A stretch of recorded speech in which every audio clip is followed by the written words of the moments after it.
Kisah Para Rasul 13. Pada waktu itu dalam jemaat di Antiokhia ada beberapa nabi dan pengajar, yaitu Barnabas dan Simeon yang disebut Niger, dan Lukius orang Kirene, dan Menahem yang diasuh bersama dengan raja wilayah Herodes dan Saulus.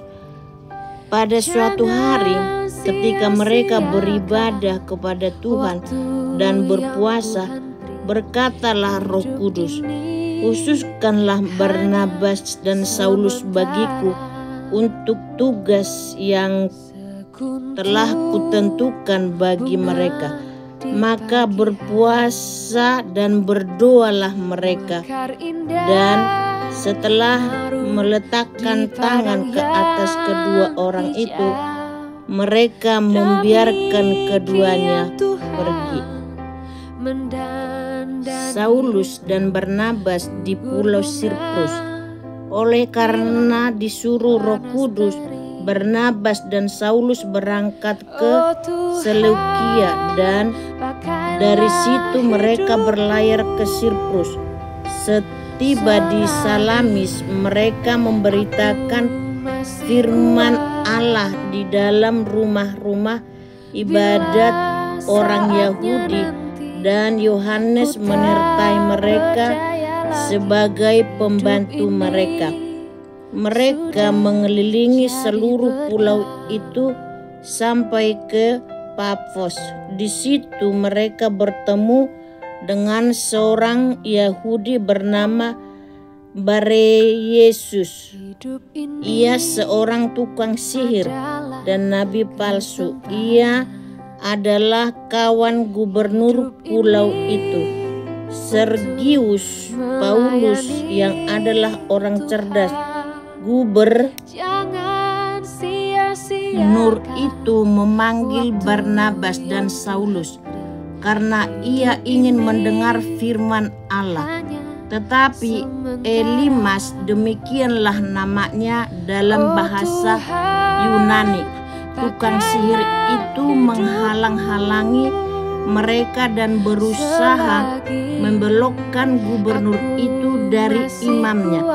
Tetapi Saulus, juga disebut Paulus, dengan penuh dengan Roh Kudus menatap dia dan berkata, "Hai anak iblis, engkau penuh dengan rupa-rupa, tipu muslihat dan kejahatan. Engkau musuh segala kebenaran. Tidakkah engkau akan berhenti membelokkan jalan Tuhan yang lurus itu?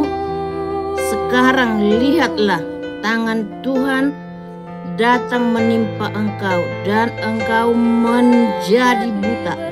Beberapa hari lamanya engkau tidak dapat melihat matahari." Dan seketika itu juga orang itu merasa diliputi kabut dan gelap, dan sambil meraba-raba ia harus mencari orang untuk menuntun dia. Melihat apa yang telah terjadi itu, percayalah gubernur itu, ia takjub oleh ajaran Tuhan. Ke Antiokhia di Pisidia. Lalu Paulus dan kawan-kawannya meninggalkan Pafos dan berlayar ke Perga di Pamfilia. Tetapi Yohanes meninggalkan mereka, lalu kembali ke Yerusalem. Dari Perga mereka melanjutkan perjalanan mereka, lalu tiba di Antiokhia di Pisidia.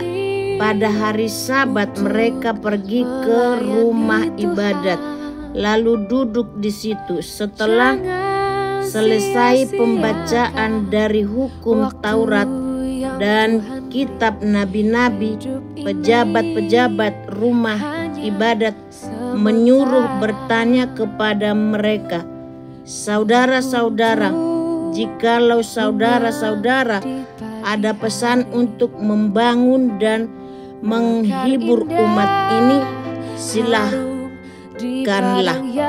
Maka bangkitlah Paulus. Ia memberi isyarat dengan tangannya lalu berkata, "Hai orang-orang Israel dan kamu yang takut akan Allah, dengarkanlah.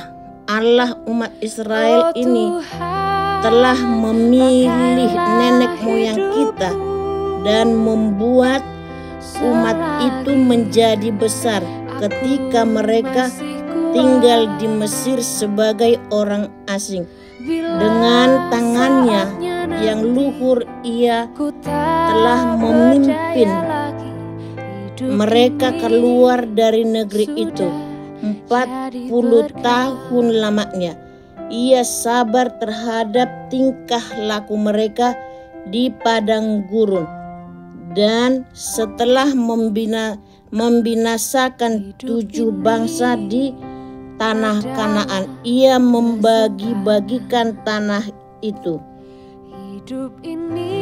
kepada mereka untuk menjadi warisan mereka selama kira-kira 450 tahun. Sesudah itu ia memberikan mereka hakim-hakim sampai pada zaman Nabi Samuel.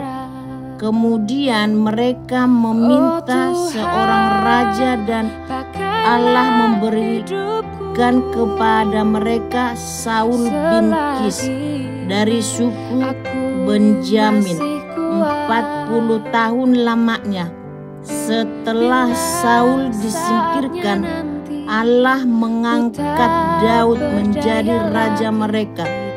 Tentang Daud, Allah telah menyatakan, "Aku telah mendapat Daud bin Isai seorang yang berkenan di hatiku dan yang melakukan segala kehendakku, dan dari keturunannya lah sesuai dengan yang telah dijanjikannya.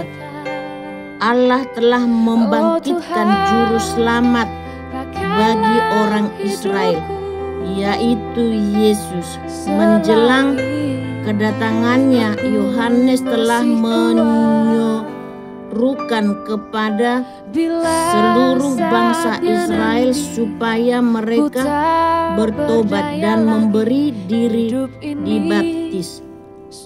Dan ketika Yohanes hampir selesai menunaikan tugasnya, ia berkata, "Aku bukanlah dia yang kamu sangka, tetapi ia akan datang kemudian daripadaku.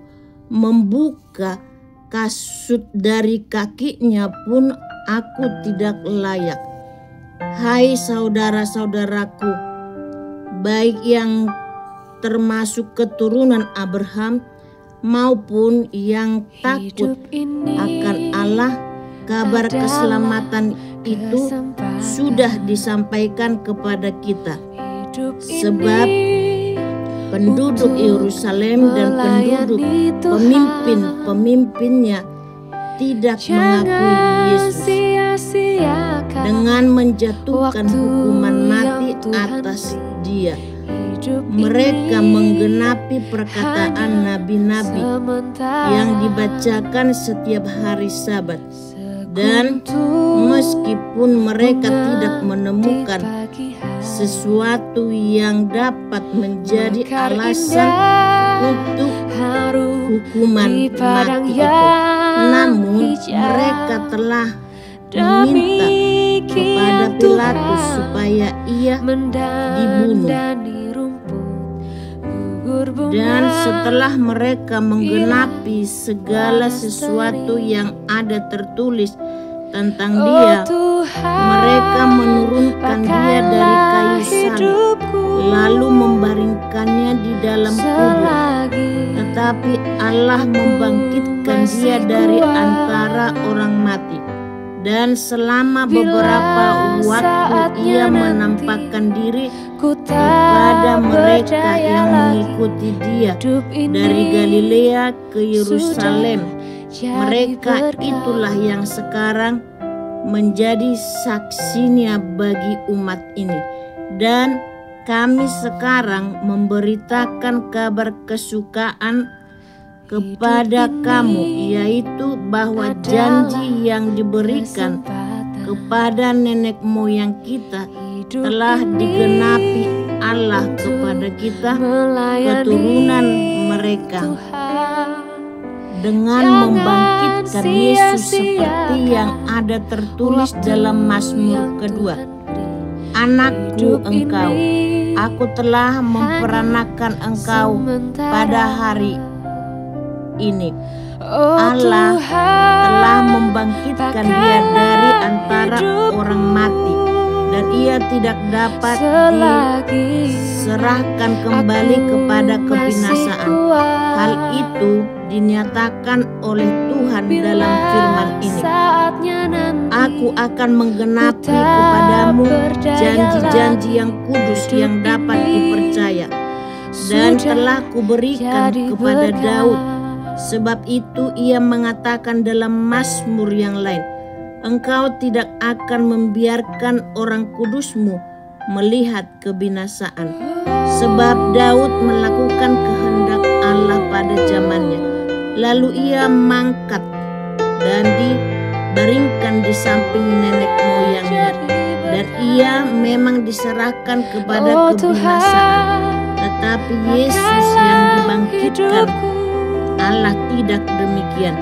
Jadi ketahuilah, hai saudara-saudara, oleh karena dialah maka diberitakan kepada kamu pengampunan dosa, dan di dalam dialah setiap orang yang percaya memperoleh pembebasan dari segala dosa yang tidak dapat kamu peroleh dari hukum Musa.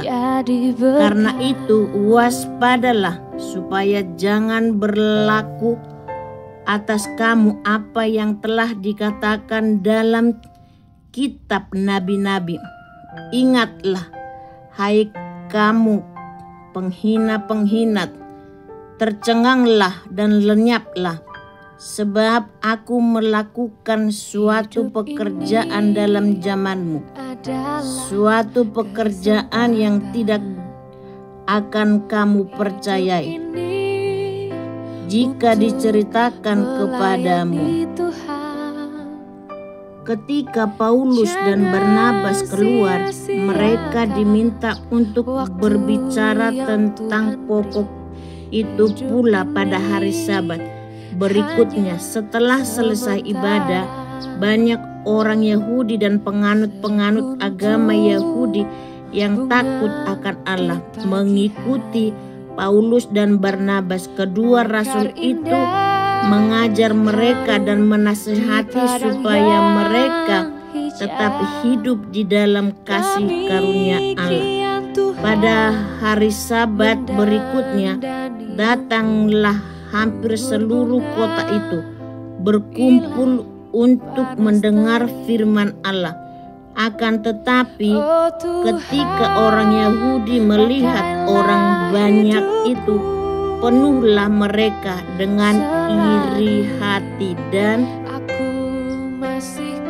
sambil menghujat, mereka membantah apa yang dikatakan oleh Paulus. Tetapi dengan berani Paulus dan Barnabas berkata, memang kepada kamulah firman Allah harus diberitakan lebih dahulu, tetapi kamu menolaknya dan menganggap dirimu tidak layak untuk beroleh hidup yang kekal.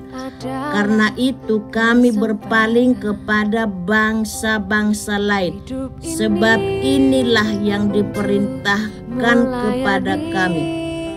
Aku telah menentukan engkau menjadi terang bagi bangsa-bangsa yang tidak mengenal Allah, supaya engkau membawa keselamatan sampai ke ujung bumi. Mendengar itu bergembiralah semua orang yang tidak mengenal Allah, dan mereka memuliakan firman Tuhan, dan semua orang yang ditentukan Allah untuk hidup yang kekal menjadi percaya.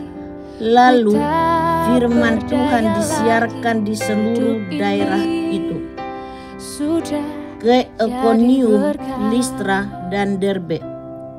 Orang-orang Yahudi menghasut perempuan-perempuan terkemuka yang takut akan Allah dan pembesar-pembesar di kota itu, dan mereka menimbulkan penganiayaan atas Paulus dan Barnabas dan mengusir mereka daerah itu.